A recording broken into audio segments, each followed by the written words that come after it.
the inspiration behind this is kind of like a BMX mini velo, a little bit shorter rear end, trying to get the pivot point so that if you want to do a wheelie, the rack doesn't feel overbearing Okay. on you. So something you can carry a bunch of stuff on, but still go out on. Like in Portland, we have a lot of party rides. So Pedapalooza is Right. 3 month long rides every day.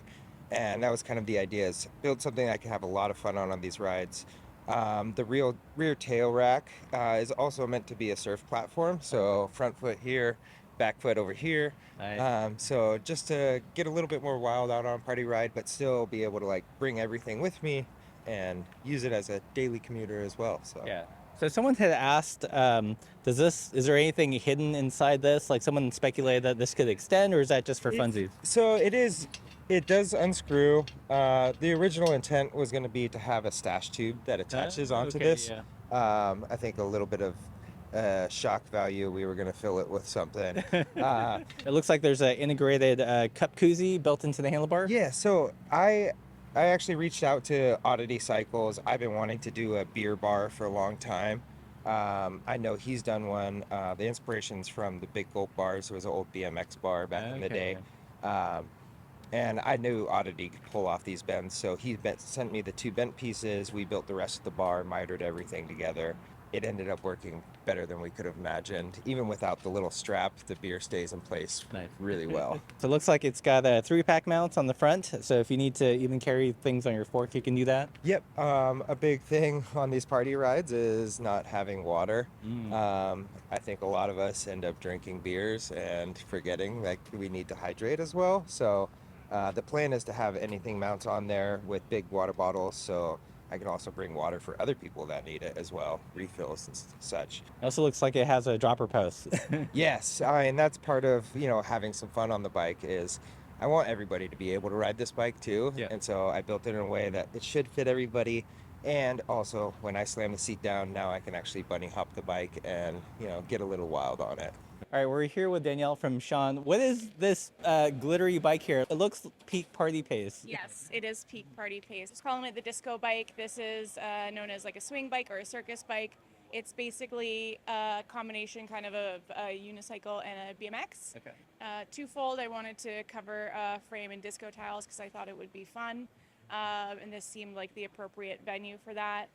But the kind of best feature on this bike is that I manually machined all the components.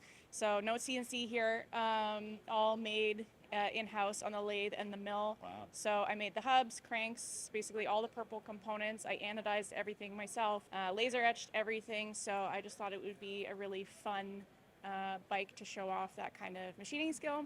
And Anna Schwinn from Wow What Studio reupholstered the saddle and made the bar protector in custom Stingray leather. Do you think you're going to get into more component manufacturing in the future? Not someone asked me the other day if I was going to like have it as a product offering. Right. I wouldn't say as a product offering, but maybe like one-off custom stuff. I went to school for machining, but hubs were always the type of thing that seemed like unobtainable. Like it's too hard. Like why, you can't do that. You can't just make hubs.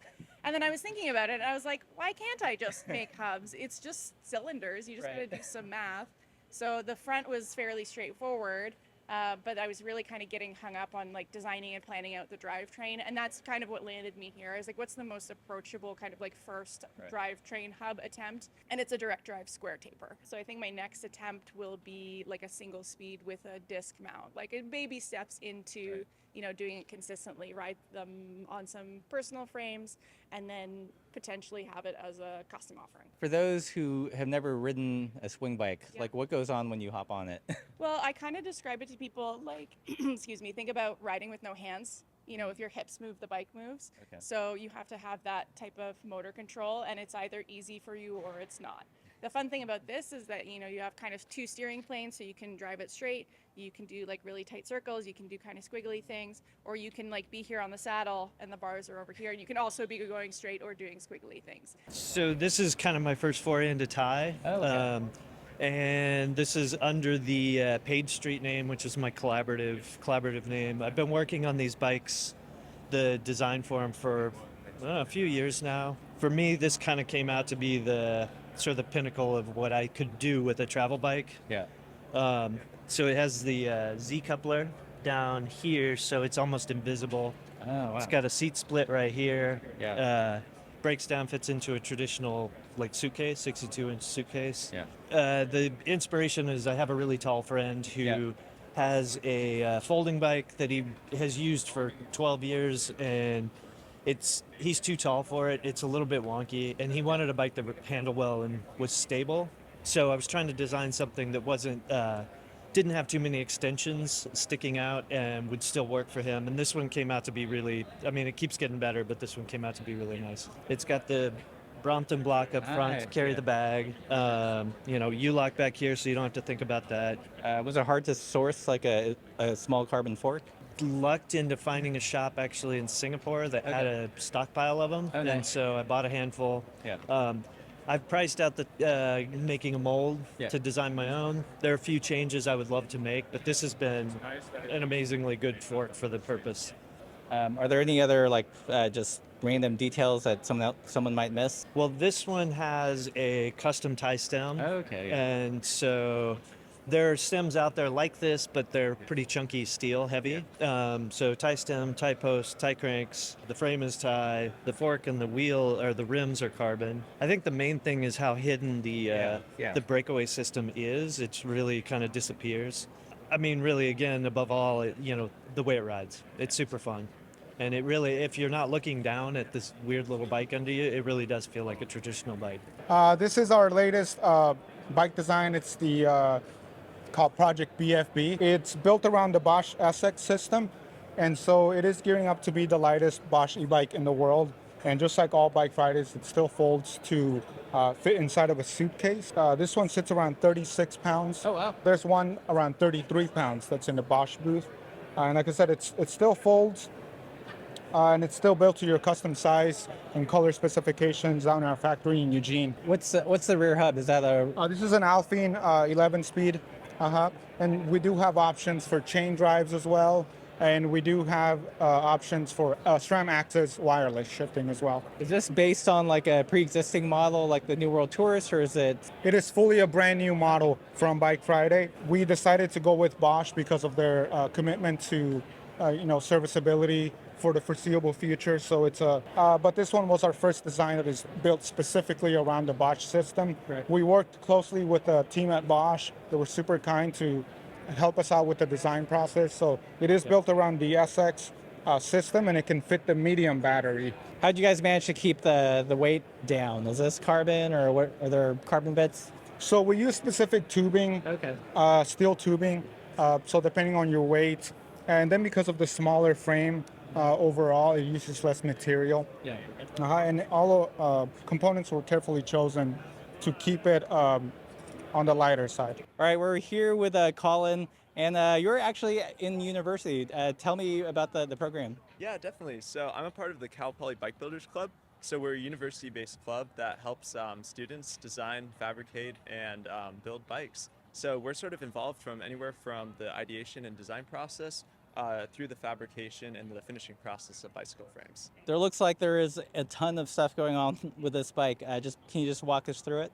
Yeah, totally. So this was a really fun opportunity for me, kind of like an engineering exercise, just to combine a lot of different elements I've seen in other bikes or wished other bikes had, and just see what it looks like as like one cohesive package. So starting from the front end, the bike uses a center steering hub that's cable actuated.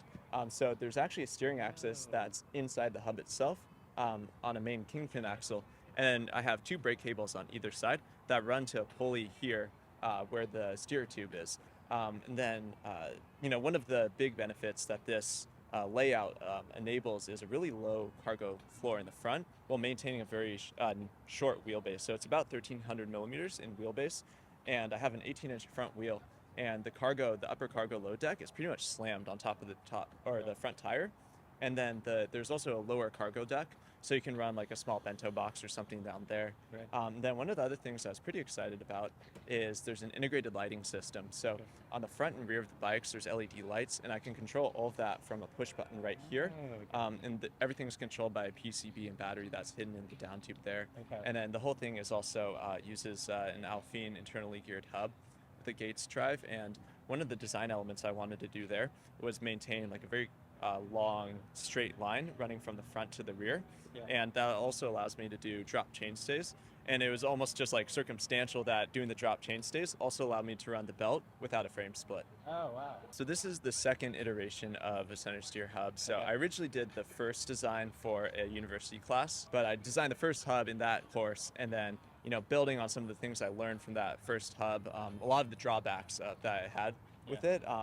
I used that to inform the design of this iteration. Like one of the big challenges I had with the first hub, for example, was torsion from braking. What would happen is I had a really big rotor, 203 millimeters in the front, and when you grab a fistful of brakes, the axial or the torsion caused by the braking pretty much would just twist the axle in the dropouts. So I made a lot of changes on this one to just make it a much more rigid member of the frame. So this is our compact cargo full suspension bike, inspired by carrying my daughter around on a rigid Class 3 e-bike, which, as you might know, at Class 3 speeds, it can be things can be a little bumpy with rough roads and potholes and stuff. And like looking back and seeing her getting jostled around, I figured suspension makes a lot of sense, especially with small wheels too. The ride's a little bit rougher with small wheels, so we kind of compensate with having some suspension. It's a rack to hold rack time accessories. So it's got rack time compatible mounts. So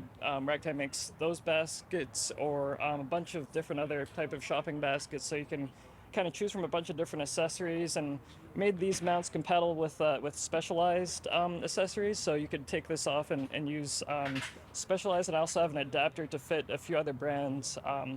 Rather than making all the different accessories myself as a small one-person company, I think it makes sense to kind of try to make it compatible with as many different things as possible to give people options. Let's talk about the drivetrain. What system is this using? So this is a Revel Propulsion mid-drive system, so it's a conversion kit. So it also kind of one of the main themes with the bike that I was trying to achieve is like flexibility, compatibility. Thinking forward to like the future, and this uses like a standard 73 millimeter threaded bottom bracket. It's upgradable, repairable, a non-proprietary communication protocol between the battery and the motor, so you can use any 36 volt battery. So it's pretty similar to the other OEM mid-drives out there in terms of power. Yeah. It's got a torque sensor, and like I said, Class 3, so up to 28 miles per hour if that's legal where you're riding. Let's talk about the rear suspension here. Tell me about the linkage and what's going on. It's just a single pivot, keeping it simple, 70 millimeters of travel. So I utilize 3D printed yokes and dropouts where possible to streamline the build process. When you were dealing with like very short travel, single pivots totally, I think, the way to go.